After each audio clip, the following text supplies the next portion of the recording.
start of it in old New York.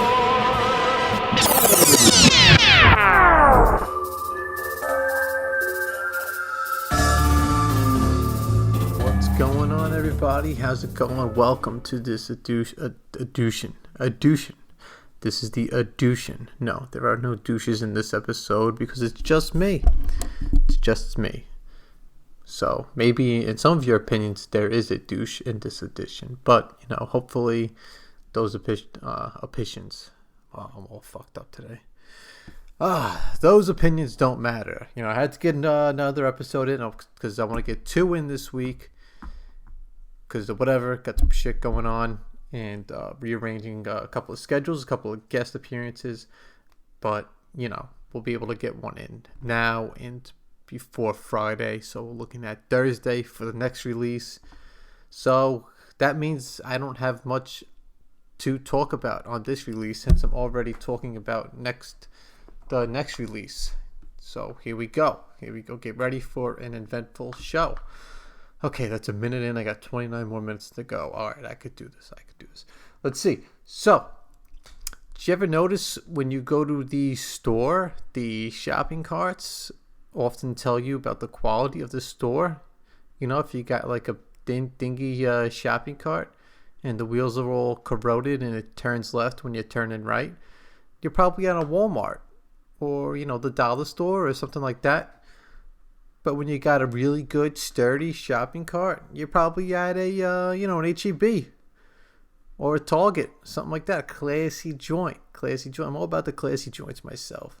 So I always look to go and get the nice shopping carts at the less expensive stores. So if there's a Target next to a Walmart, I'll go over to the Target, buy one thing, and then I'll wheel that sucker over to Walmart. And I think that behavior is encouraged by the Walmart associates because, let's face it, they really don't have any standards for anything, Oh man, how's your quarantine going? Mine is going kind of okay. Not really quarantined anymore because working a lot now outside the apartment here. But Texas is opening up more and more, and it seems like people are starting to take this thing less and less serious because, let's face it, they lied. The World Health Organization, January 14th, 2020. When the coronavirus was already spreading across the globe. Europe, America, China. People were spreading coronavirus. But what did they do? The WHO releases a tweet on January 14th saying that you cannot get the coronavirus isn't affecting people or infecting people from person to person. There has been no evidence to support this in China. And then I go on Wikipedia, and I don't know what their source was on this, but it's the official World Health Organization. Yes, what's up? What's going on? I got a guest visitor on the program. Babe, how's it? Are you just getting the charger and leaving? Yes. You don't want to say hello to the people? Hello to the people. Your birthday's coming up. You're getting a chiropractic table? Yes, My I am. Delasi's in school would be a chiropractor. A chiropractor. How is it? Chiro. That's with like the back and joints. So I thought it was something to do with the cold, but that's not it. Come on, here, talk to me for a second. Come in. I study. Are you in class? No, I'm studying. You're studying. Why do you need Self-study. Why do you need to study right now? Because I need to complete some assignments. Then when do they do? Tonight. How many assignments? 2. Okay, you can do them later. I don't have that. Come in for a second. I don't have that kind of time. Got that kind of time. All we got in this world is time. All right, don't forget that. Love you. Sweet egg. Yeah, she knows I'm low on content today, but she leaves.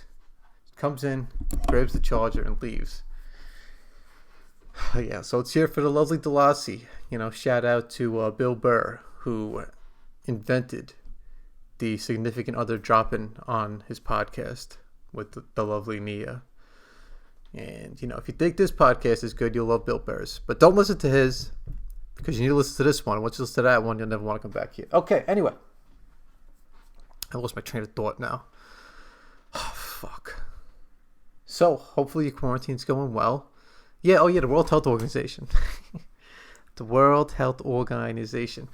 And then I go on the Wikipedia page or whatever. I don't know the source. I'll bring the source up because I know people are just going to be like, you just went on Wikipedia. You don't do real research. Who COVID-19 timeline. Okay, and it's going to come up. I should have typed in Wikipedia because it's not coming up with that. Okay, no, here it is. So go on the World Health Organization's Twitter page where you'll see the tweet that they released to the public. And then you go on their Wikipedia page and it says timeline of COVID-19 pandemic. I'm fucking this up right now. Shit.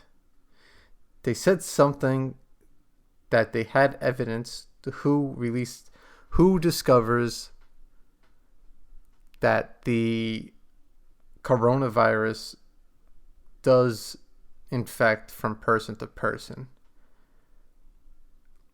And then if you just type in who January 14th coronavirus human to human. And I'm just typing this into Google.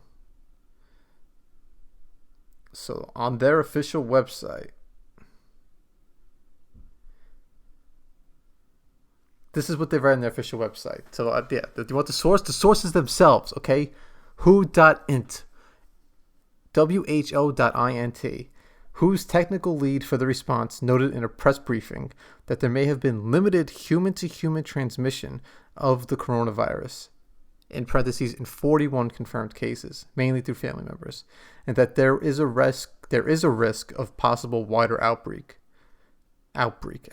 Jesus Christ, I suck today.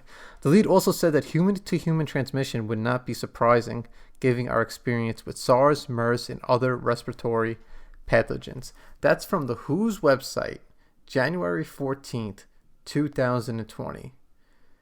And then, what they released on the same exact day, publicly, on their Twitter. Preliminary investigations conducted by the Chinese authorities have found no clear evidence of human-to-human transmission of the novel coronavirus, in parentheses, 2019-nCoV, identified in Wuhan. That's January 14, 2020. What they're releasing to the public via Twitter is a message that there is no clear evidence of human-to-human transmission of the novel coronavirus, but looking back on their own website, on their own timeline, and both of this shit is still up, there is something that says in 41 confirmed cases, human-to-human transmission has occurred, and it should not be surprising. So, why would you come out with a tweet the same day you discover that there have been 41 confirmed cases? There are many more than that in reality, but actual confirmed cases of person-to-person spread. You came out and said that there is no clear evidence of human-to-human transmission by the Chinese. And they'll come back and they'll say it was by the Chinese authorities. But when their own evidence said to the contrary, they released something to the world. This is worse than after September 11th, 2001, when, I don't know who the fuck said it, but they came out and said the air was safe to breathe right after those events when the air was not safe to breathe. And that's why you had a bunch of first responders that have lawsuits against the government right now, because the government told them that the air was safe to breathe, and a lot of people got sick, and a lot of people got cancer, and a lot of people had all types of infections and respiratory problems from breathing in the unsafe air after 9/11. And this, which is a worldwide pandemic, set the stage for more and more spread, because the WHO, the trusted World Health Organization, the pinnacle of international relations, international politics, containing and maintaining a safe environment for the world, comes out and says that human-to-human transmission there's no clear evidence of it in the coronavirus. When the coronavirus was started, this was mid-January. So now all these people want to say stuff about acting sooner. But why is the WHO let off the hook? Why is the WHO let off the hook when they are blatantly, they should be held accountable for this. They should absolutely be held accountable for this. You come out the same day you know for sure 41 confirmed cases by your own investigations. The World Health Organization finds out that the coronavirus is spread person to person. But you release a statement on your Twitter, which is your public forum to talk to people, and you say that there's no clear evidence of it, and then you want to say people should have taken this shit seriously? Well, listen, fuckfaces. You should come out with the truth when you have the truth. You shouldn't fucking lie. And my buddy sent this in a text message. Shout out. I'm not going to say who it is because I want to know. But he said, there's one thing we've learned from all this. You can't trust the government. You can't trust anybody to take care of you when things come down to it. You have to take care of yourself. You have to take care of your family. Because we don't even know what the intentions are. Say what you want about anything. But there is an agenda. I'm not saying there's a worldwide global conspiracy or anything like that. I'll leave that up. That's honestly, it's something personally I go back and forth with. But there's an agenda behind what everybody says. Everybody has their own agenda. Everybody has their own politics. The government has their own type of way to deal with things. The World Health Organization has their own agenda. And in keeping with their agenda, they said this. I don't know what their agenda is.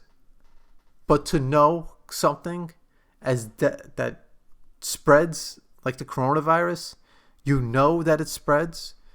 You know, may not know to what extent in January, but the same day you confirm that, you release a statement saying, this is mind-blowing to me. You release a statement saying that there's no clear evidence of it. And of course it was by Chinese authorities. Because you want to talk about a government you should be fucking suspicious of? How about, they had like something like millions of people drop off their cell phone servers, cell phone numbers just dropped. And we think that their numbers that they're telling about the coronavirus is true. When they have, I don't know, like fucking 8 New Yorks in the whole of China. We have 1 New York here in the United States. 1 city, 1 metropolitan area that has 8 million people. They have a fucking few of them. And they haven't had any type of New York. New York is worse than all those places. Even though it started there. Just think about these things. These things, they bother me. This really is bothering me with this World Health Organization shit. Because I got fucking censored. I got censored on Facebook for sharing the Plandemic documentary. Which, whatever, it's a woman talking. Take it for what the fuck you want to take it for. It's a woman talking. And they said that had to be removed because it contained false information about COVID-19, blah, blah, blah. Go fuck yourselves. Okay? But I posted this fucking tweet from the World Health Organization that we know is false information. For sure. We know for sure that there's more false information in this tweet by the World Health Organization from January than there is in this Plandemic documentary. There is more facts in the Plandemic documentary than there is in this tweet. 100% that is the truth. And in those 27 minutes of the Plandemic documentary, maybe there are a number of false statements. But this tweet is 100% false. So I posted this tweet, a screenshot of it, and I said, Facebook investigate. They call them independent fact checkers. Facebook independent fact checkers, where you at? Come censor this picture. Because this picture we know has false information on it.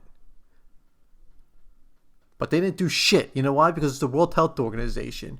And all these motherfuckers at the top are all looking out for each other. I don't know if they're coordinating shit together, but you better guarantee something. There's a class of people that only care about the highest class of people. And they all will watch each other's back, and they will not think twice of your fucking life when it comes down to it.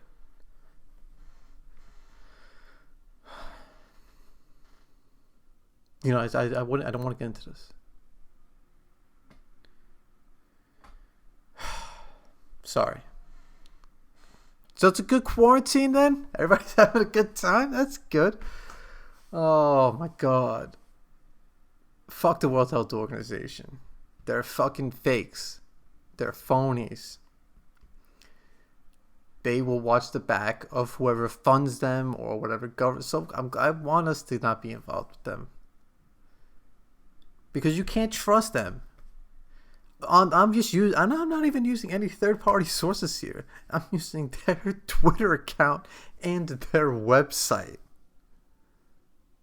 This is blatant lies. Blatant lies to cover something. I don't know why. Why would they do this? Why would they do that? I don't know. But when you do things like this and you see how the COVID-19 has spread and you see the economic implications, the civil rights implications, all the fucking implications that it's had, you can make the case for a conspiracy. You really can. And then you wonder. And then you got Bill Gates, who's the fucking talking, like, so intertwined with the World Health Organization, coming on saying vaccine. Well, I don't trust you. I don't trust you or the World Health Organization. I don't like, whatever. I don't have all the facts on everything, but I do have these very two simple facts. That's black and white that anybody could see. Yeah, so shopping carts. Yeah, the quality of shopping carts tells you about the quality of your store. You know what I mean? Let's see here. Anyway, The Last Dance. Everybody enjoying The Last Dance? Jordan, he's just so cerebral with I'm sorry, the World Health Organization could go fuck themselves. And it's not gonna. The thing that bothers me is that people hold other people in line. We're so easy to look at each other and say, you're doing this wrong. Then the government will say, go send us text messages with people disobeying the laws, disobeying social distancing. People that might be, if I'm isolated by myself and the person that lives next to me is isolated by themselves in the apartment, but we go outside for a run together, somebody could take a picture of that and send it to the government. They're supposed to give me a fucking fine.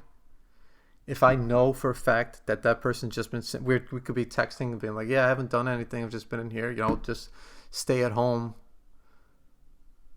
social distance. I got food and stuff. Yeah, just pick up food from the supermarket. That's all I do. Oh yeah, me too. But I could get in trouble if I talk to the neighbor and they say the same exact thing to me and I go running with them when they've had the same exact exposure as I've had.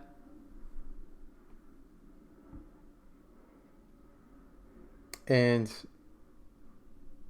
I want to talk about this because this topic, I don't have a lot to say about it because it says everything on the video that went viral. I couldn't watch the video, but Ahmaud Arbery, dude, 25 years old, out jogging, gets shot by two white supremacists. They chase him down. They pull up next to him. The dude was just fucking jogging, man. Just fucking insane. I really hope these guys rot in hell. Well, let them die in prison. You're a fucking pathetic person. And they said, I think, somebody told me that the statement that they made was that he resembled somebody that was doing robberies. You have no fucking business chasing somebody down, even if you saw them stealing from your neighbor's house. You have no business chasing them down anyway. Besides all this quarantine shit, even if somebody was, and the dude was just fucking jogging. But I'm just saying, in the worst case fucking scenario, if somebody was going to somebody's house and was taking something, with everything going on with people, because of how fucked up all this stuff is, because of how isolated everybody's been, because people may have lost their jobs for God knows what fucking reason, people deserve the benefit of the doubt more often than not right now. And nobody's life should be taken because they get desperate. But this was just, that's besides the fact that this is just a dude that was just fucking running in his fucking neighborhood. And because you're a racist, unevolved, primitive-minded fuck, it ends with this dude's life getting fucking ending? What world is this?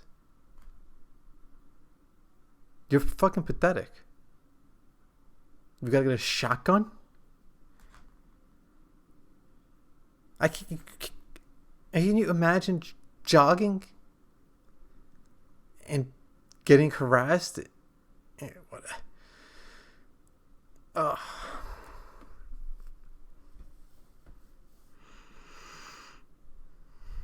Yeah, no, I know you don't tune in to Tony Talks to get depressed.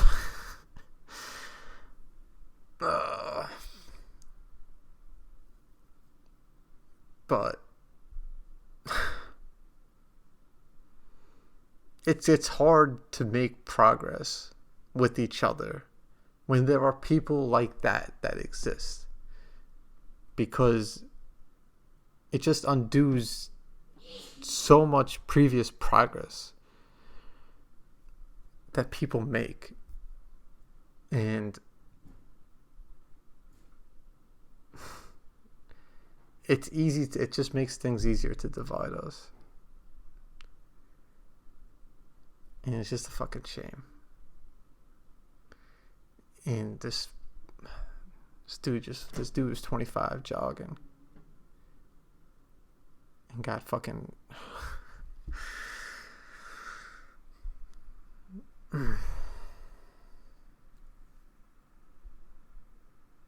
I hope everybody's doing well. I watched Contagion. Try to move on. Contagion, those people should get a fucking an award for how accurately they portrayed everything. And I've been watching Everybody Loves Raymond, which is a great show. Excuse me. It's a little Corona for everybody. A little Corona. A little Coronita. A little Coronita. That's Dos Equis. Those Dos Equis. But to me, it's like one of the most underrated TV programs is Everybody Loves Raymond. Because, and I think it's funny how the family, they're just like it's like very dry. The brother is hilarious. And, there's been all this talk about The Office and Friends is the best ever. And Parks and Rec and all that shit. Seinfeld, of course. Guys are still making, you imagine making that TV show and then just getting all these royalties. They play the series every fucking month. The series just replays itself. So that's Seinfeld is just epic. But I think one of the most underrated shows have been Everybody Loves Raymond. Oh, this podcast has taken a couple of 180s, hasn't it? I do want to talk about the UFC. I know I did a recap with my mother. Shout out to my mother on Mother's Day. But I want to mention UFC. UFC 249 live sporting events went on here in the United States of America in Jacksonville, Florida. And it was I thought it was a really big success. I thought it was very interesting to see how there is such a difference with having no spectators in a mixed martial arts event versus no spectators in a professional wrestling event, in a WWE event. And the difference is so glaring because it actually works with the UFC. And we saw this. They did this in Brazil with no crowd and everything in the Kevin Lee card. And it was such a stacked card too. But it was hard to watch Tony Ferguson. Just, and Justin Gaethje's the man. But the guy won 12 straight fights in the lightweight division and hasn't lost in like 7 years. Something insane. And never fought for the undisputed title. And he got TKO'd by Gaethje. And Gaethje was probably the worst matchup for him in that whole division was Justin Gaethje. Just because of how Gaethje fights. And Tony Ferguson always gets hit. But you can't just keep getting hit like that against a dude that hits like Justin Gaethje. There were so many shots that would have put anybody else to sleep, but Ferguson is just a fucking monster. He really is, and I hope he still gets an undisputed shot at some point, because it would just be this would be a fucking travesty if this dude doesn't get a shot, put a title. I hope he gets. They shouldn't make him need more than fucking 2 wins. Keep him, let him fight some other high-level contenders. Letting it now, maybe this whole McGregor, Khabib, Gaethje, let them sort it all out. And, Ferguson beats a Poirier and, maybe a Tucker. They're both in the top 5. Then he should be right back in the mix. He shouldn't have to go through he beat RDA. He beat Cowboy. He beat Pettis. He beat former champs. It just sucks. It sucks for him. But and I still think he'd be a tough. I still want to see. There's always memes about him and Habib not fighting for the title anymore. But I would love to see that fight still happen. I think he's still a very tough matchup for Habib. Gaethje's a tough matchup for anybody. Conor McGregor's going off about this whole fucking thing now. If Gaethje beats Habib, I think they're gonna go with. If Gaethje just pulls off the upset and beats Habib, they should do Gaethje and Conor, and Habib and Tony. Because if Habib loses, he's no more entitled to a rematch than I think Tony Ferguson is. Because both those guys would be entitled to countless rematches. Not countless rematches, but they would both be and equally entitled to fight for the title again. Why Habib more than Tony? They both had an equally long win streak in the lightweight division. They both have had very similar success. They were both able to fight each other so many times. We're still close to fighting each other so many times. So, I would say let Conor fight Gaethje. If Gaethje wins, which is a big if. Let Conor fight Gaethje, and then let Habib fight Tony. I think that's fair. If Gaethje beats Khabib, why not? We get to see it for the 6th time. The stakes wouldn't be as high, but it's still the fight that real MMA fans, real UFC fans want to see. And then you could let Gaethje fight Conor, and then let the winners fight each other. Fuck yeah. There you go. There's your solution. All right? How about fucking Francis Ngannou? Holy shit. If you haven't watched it, just look up Francis Ngannou versus fucking anybody. Because all his fights have ended really the same way. I went back and watched the first round of that Francis and Stipe fight because I just don't know how anybody could beat Francis, because if he just hits you, and the way Stipe handled that first round against him, that was a crazy round. I think that won Ariel Helwani's Round of the Year award. I think it was back in 2018 they fought. And that was such an epic fight. That was a real fucking epic fight, because I think it's just adrenaline watching that first round, just knowing what Francis could do. He does the same shit now. If he just hits you in the right the right spot, it's just done. And all of the totality of his matches have lasted like 2 minutes. And his last 4 matches, like, it's real bona fide contenders. These are real bona fide. Curtis Blades has just about as big an argument as anybody to be fighting for the title if he hadn't have lost to Francis. But because he lost to Francis, you got to get the edge to Francis, and Francis has beat him twice. Junior Dos Santos, because a fucking legend at heavyweight. Who else has he beaten? Cain Velasquez. And fucking now, Jairzinho Rosenstrike, who is on an upward climb, undefeated. So you gotta give this guy you gotta let Stipe and DC sort out that madness, and then give Ngannou a shot. And it's fucking, he'll be equally as scary, but Stipe has foiled him before. I would watch it again. If it's fucking, you gotta wrestle him. You gotta wrestle him right away. Rosenstrike was looking like it was gonna be a stand-up match. Don't stand up with this dude. You gotta fucking just wait. He starts coming in like that. You can't be throwing shots back, moving back. You got to step in, fucking spear him down. Easier said than done. I don't know. Henry Cejudo said he's retiring. He probably is. He's been awesome. That was a good fight with Cruz. Cruz looked good too. If they do a bantamweight, he said do a tournament. I would say do a tournament. Put in Cruz. This was a little controversial whether they stopped it too early or not, but Cruz looked pretty good. Do Cruz, Corey Sandhagen, Jan, and Aljamain Sterling. There you go. That would be pretty dope. The UFC's not going to do that, though. They're just going to do Peter Yan versus somebody. I don't know who. So, yeah. Rest of the card was awesome. Not going to go too into the woods. People complain when I talk about MMA either. But, MMA was one of the inspirations why I wanted to start this thing to begin with, because I want to talk about it. But, yeah.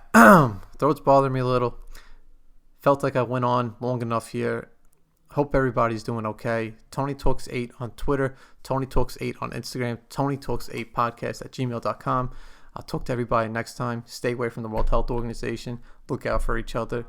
And, take care. Brand new start of it in old New York.